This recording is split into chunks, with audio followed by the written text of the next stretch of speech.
you believe that poverty is the state of mind? 100%. It only manifests into a physical form. It only takes a physical form when you start lacking things. But poverty exists with the person, whether they have money or not. You can even give someone $1 million, and he wastes it in 2 months. Now that is poverty that has wasted the money. It wasn't just a problem that he didn't have money. No, he doesn't have the capacity to hold it and manage it.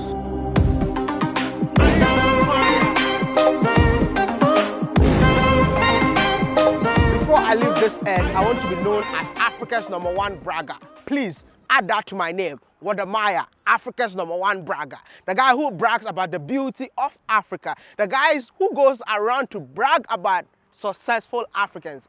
Yes, I take pride in that. Believing in the motherland, celebrating every African. I'm excited because I made it to Uganda and I can't wait to show you why it's called the Pearl of Africa. I am here to brag about a young African. Is he a millionaire or billionaire? No, actually, I might be moving to $1 billion. I have never heard of this guy, but when I landed in Uganda, I asked my community that, hey, which Ugandan entrepreneur do you guys want me to feature? And most of the people recommended Ham. I'm by the names of Mr. Hamis Kiggundu, a Ugandan, a businessman trading in real estate, and now moving largely into agro-processing and value addition. I was born in Uganda. I've lived in Uganda all my life. Yeah. You've never left the country? No, I travel in and out, but... I mean, I'm talking about, like, you left Uganda to study abroad. No. All I've done and all I've achieved in Africa. Actually, I think I'm a living example of the fact that you can make it in Africa. Ham is a real estate developer, but developing residential homes is not his core business. So what is the core business then? No, I have quite a lot of commercial properties in Uganda, in various areas, from commercial structures to now real estate housing structures for residential. I have quite a number of projects, quite a number. Can you believe that this guy built the replica of the White House right here in Uganda? When you look at the United States, I would say one of the best elements that has penetrated the African mind is Hollywood. Because our young children think that what is in Hollywood, that's the way they should live. And the signature mark of 90% of American movies is the White House. Yeah. So I was like, what can I do with the resources I have that can get majority of my fellow Africans and Ugandans per se start believing in themselves and the fact that we can make it here. And I was like, if I'm to put up my headquarters, let me make it like the White House, to give them confidence. Someone passes it and is like, wow, it's just like the one in the States. So, you know, the mind is key. His house looks like a castle. When you look at the house I built, I live in a very big house on 11 acres. Yeah. But you know, a person needs only one room. I have like 8 cars, but you can drive 1 car at a time. But why? That big house, a person can only live in 1 room. A person can only live on 1 bed. And even on the bed, you can only stay on 1 side of the bed. Equally self-contained, and you can sit as it on sauna, steam bath. You have a sauna still in the bedroom? Yeah, we have sauna, steam bath, and you know. To me, I thought this guy has achieved everything. But when I asked him, what is your biggest achievement? He told me establishing this agro-processing business right here in Uganda by adding value to the raw materials they produce in the country. You don't think that's incredible?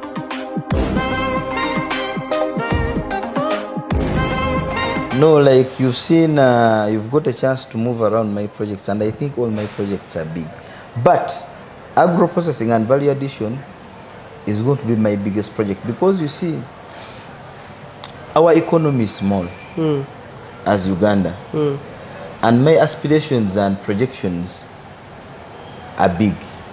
So if I penetrate and take agro-processed products beyond Uganda to the big economies where we can sign contracts in billions of dollars, I think I'll spread bigger and better, and I'll be able to remit reasonable amounts of money or draw back reasonable amounts of money into the outgrowers who are Ugandans. So my plan forward is not individual but communal.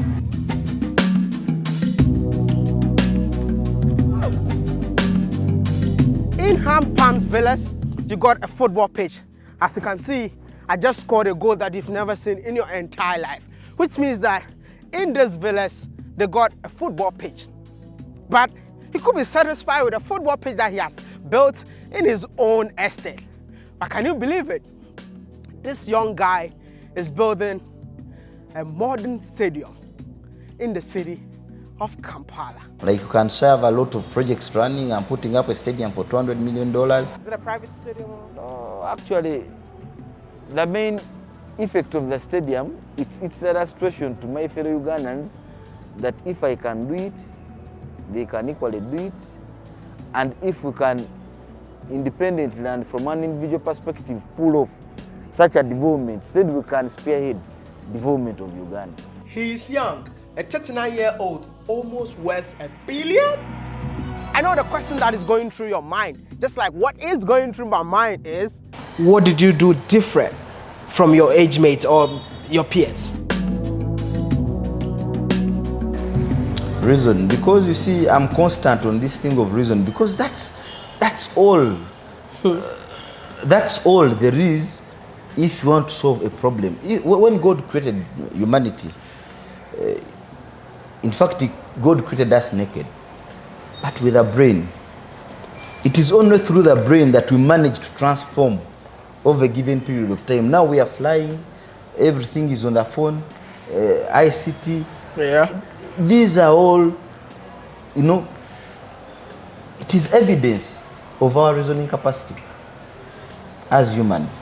So when you ask me, Ham, what do you think you do different from others that has made you achieve what you achieved? Yeah. It's just reason.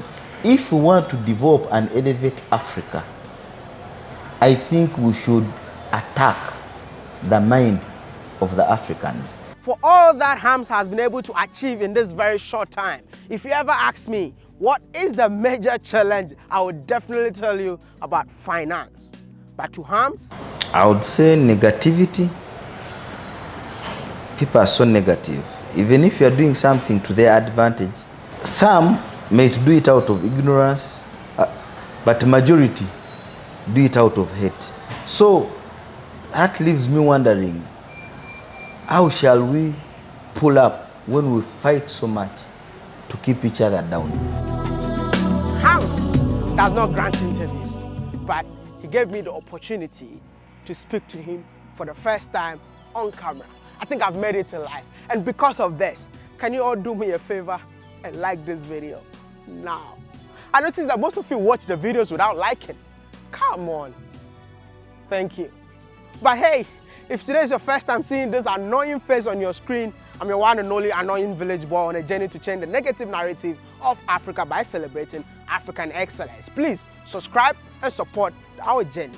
Thank you so much. Now, let's dive into the video because I am inspired and I know you will be inspired. I am Maya.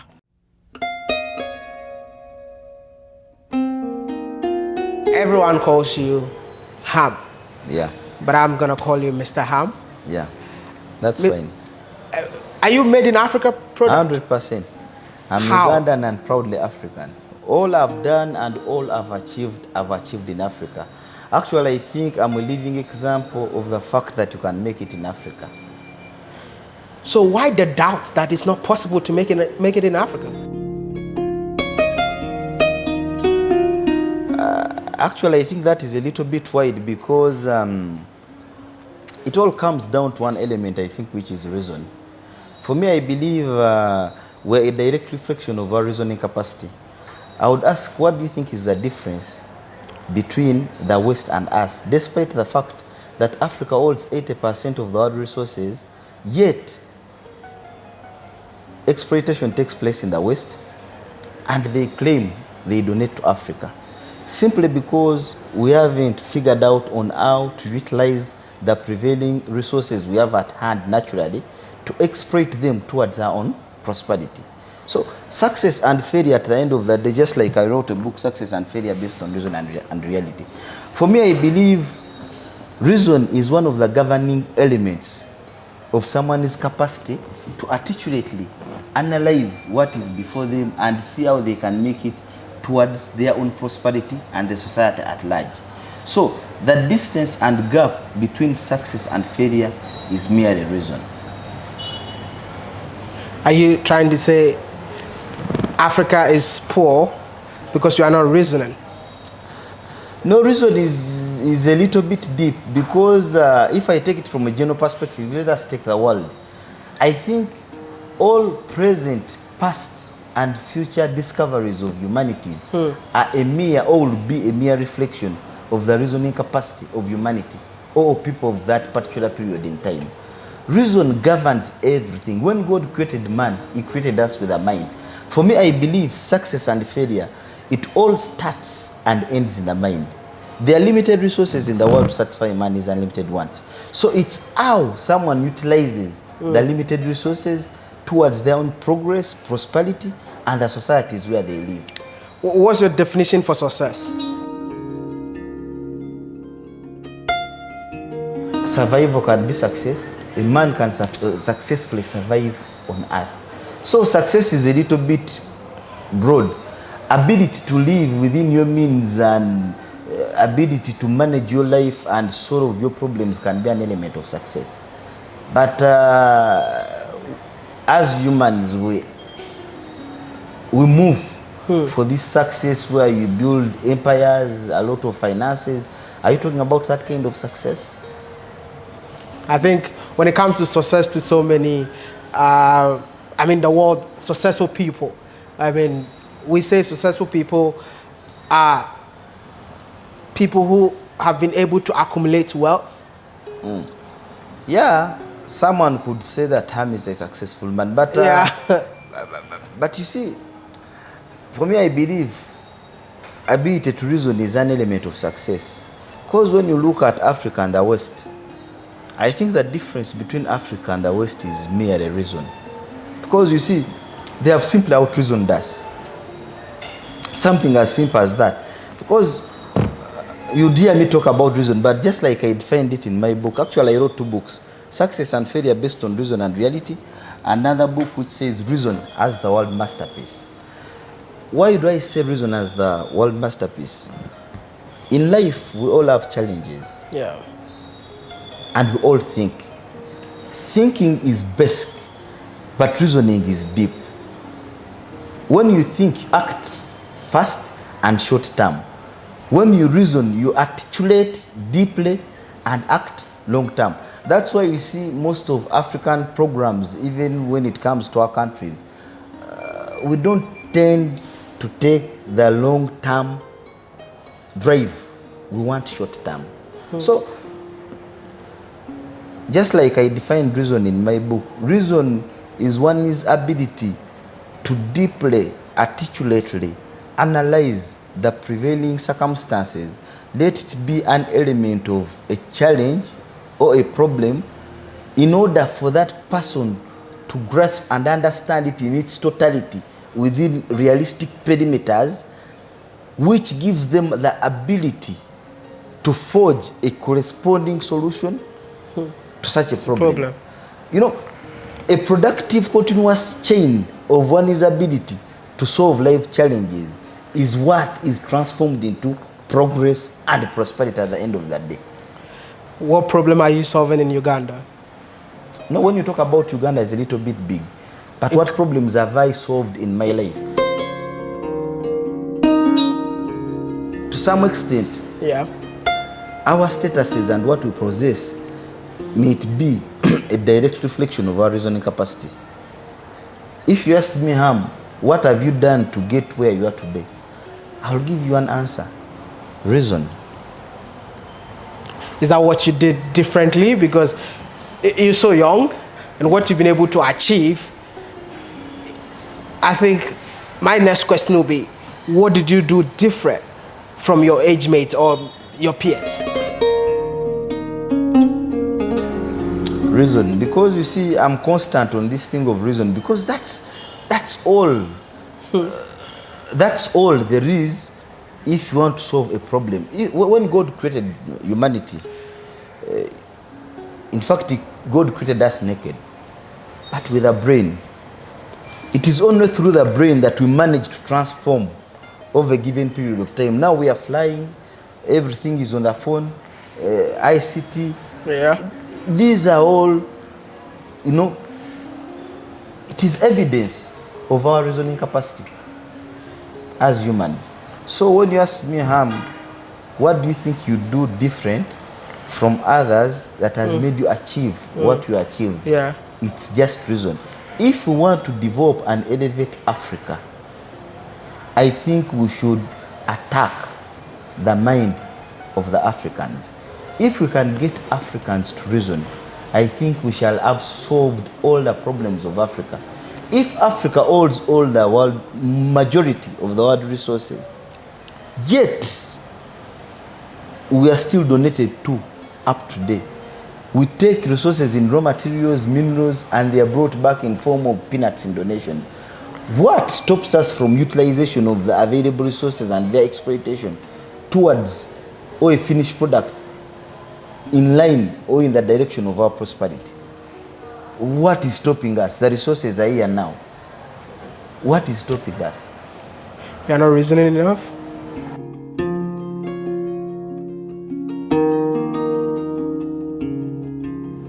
But according to you, what do you think is the problem of Africa?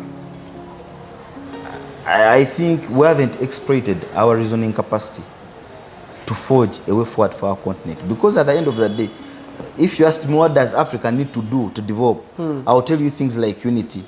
But it takes reason for us to unify. We cannot unify physically if we haven't unified in the mind. We talk about borders, but these borders are only physical. The real borders of Africa are in our minds. If we agreed mentally that we take out the borders, I think they would be out. But we fail to reason even on the simplest things. Africa would be would have one unified flag. Africa would have a free trading zone. Africa would be traveling on one passport. Why do I need to cross from here to South Africa through a visa? All these things, you know, the limiting factor of our ability to grow despite the resources we hold as a continent is reason. You know, someone might ask, what is reason? What is reason? But you see, reason is so simple and so precise that its strength lies in its softness. Actually, it takes reason to reason. And yet, almost we have all the capacity to adjust and kickstart our reasoning capacity. The books I wrote were not to tell you where Ham has been, how much he has achieved, what is he looking to achieve. No. These books were made to kickstart a person's reasoning capacity. To make you think, what am I doing wrong? How can I explore the prevailing circumstances towards my own progress? Let's go back to how it all started. What was your first ever business that you invested in? When it comes to my personal progress, I started as a young man, immediately after my A-level classes. Before joining campus, I started trading. First and foremost, my family has a trading background, but I started really small, trading in garments on retail scale, mainly ladies' garments and bags. Then I moved into another bigger scale of the same.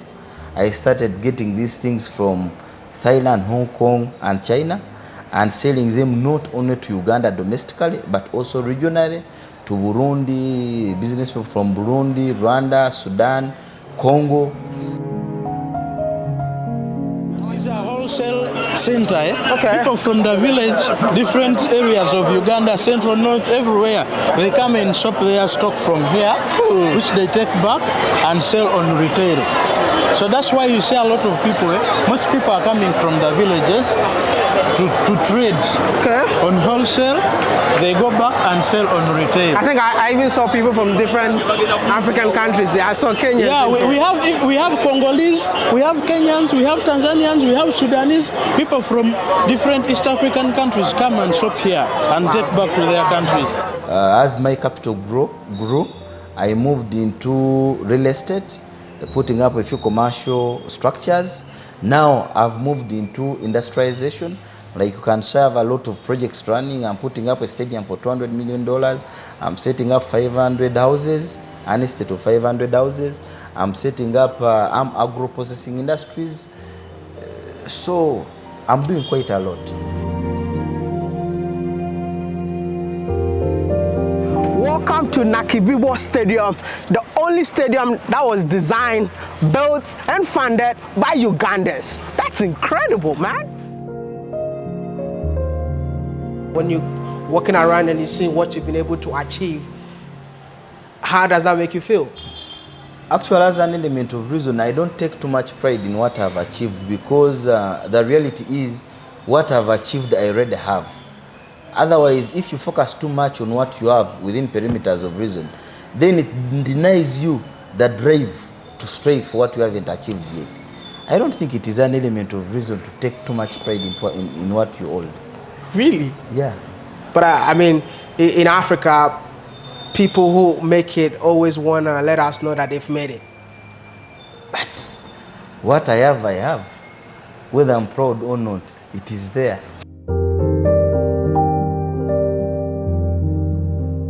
You see, as a young African, when I see a fellow young African who has been able to achieve so much success in a short time, we tend to hate on them, thinking that, okay, how did this guy accumulate his wealth?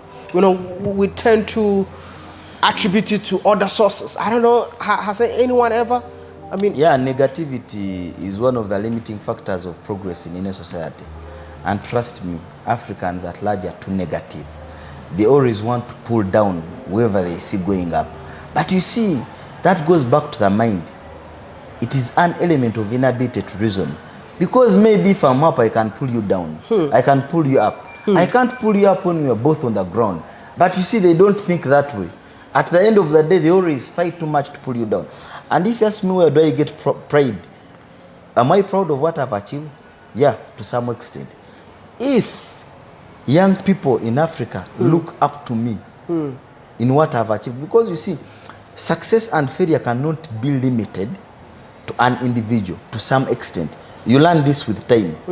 In fact, prosperity or progress in a poor society becomes more of a liability than an asset after some time. Because people look at you and they are like, you see what? Ham has got our resources. Maybe the resources we have present would be enough if all of us had equal shares. But how come he has too much and we have less? So they start hating on you. But you don't hate back. As a reasonable member of society, you start thinking, what can I do to improve the lives of those around me? That is why you find, like we have a problem, majority of Africans are leaving the country, going abroad. This has been brought by our education systems that were imported and imposed. An education system is supposed to provide corresponding solutions or build the society, the young generation, with the capacity to solve problems within the prevailing circumstances. But these imported and imposed education systems don't address our problems as Africans the way they are on ground. That is why when majority of them finish studying, they're only thinking about one thing: how do I go abroad? In fact, I would say we blame slavery, but there are more Africans willingly leaving the country today, going abroad, moreover qualified ones with degrees, than they were when they were being taken on chains. What does it mean? That we've been out-reasoned mentally. Slavery never left Africa. It was simply upgraded from physical slavery to mental slavery. And that is the problem we have. So The West has successfully out-reasoned Africans.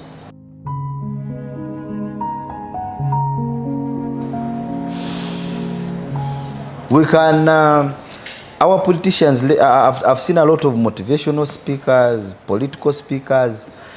They talk about how the West has exploited us. They talk about how they've made us suffer. They talk about, you know, they keep criticizing the West on what they've done wrong for us to fail, but they haven't talked about our inability to reason. An African hates an African more than he can hate any foreign person. Why? We have even failed to appreciate our identity as Africans. Identity is an element of reason. Simply identifying yourself and saying, you know what, I'm an African man. And in Africa is where I belong. For me, I would, with the kind of man I have, I would move and move to the West. But that is betrayal. I can't live with it. But why do I do all that the way you saw it, the modern, to illustrate to my fellow Africans and Ugandans, look here. What you see in the States, we can equally do it here. If I can get more Ugandans and Africans believing in themselves as an element of reason, together we can lift this continent up. But something as simple as believing in our originality and character and the fact that we are Africans, and it is our responsibility as Africans to develop this country, has failed. Then we have even failed to take the first step.